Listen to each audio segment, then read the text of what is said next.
Khattab itu sebagai pemimpin yang tegas dan juga disegani. Lanjut. Setelah itu, Umar bin Khattab adalah sosok yang luar biasa, sosok pemimpin yang banyak pelajaran dari dia yang bisa diambil.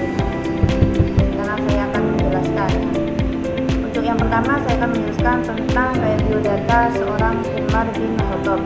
Yang pertama, namanya yakni Umar bin Khattab bin Nafi bin Abdul Uzza. Lahirnya di Mekah 26 Hijriah 581 Masehi.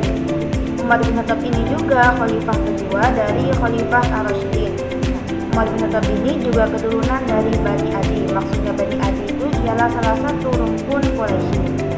Untuk ayah dari Umar bin Khattab ini ialah bernama Khattab bin Nufail al-Mahzumi al-Quraisy. Nah, untuk ibunya bernama Hatamah binti Hashim. Nah, untuk personal ini, nah di sini Umar bin Khattab itu terkenal sebagai orang yang keras, berani dan berdisiplin tinggi. Nah, untuk kemampuannya ia mampu melihat masa depan. Jadi gak semua orang itu kan bisa melihat masa depan.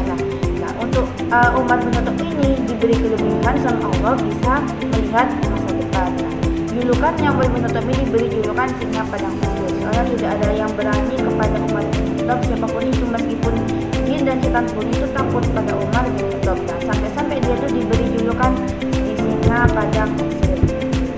Nah, selanjutnya yakni tentang latar belakang Umar bin Khattab. Nah, jadi di sini sebelum masuk Islam, dia adalah seorang yang sangat menentang ajaran Nabi Muhammad SAW.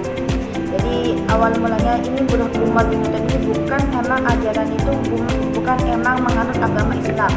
Nah, tapi sebelumnya ia menganut agama yang bukan Islam, yang mana Umar bin Khattab itu sangat menentang banget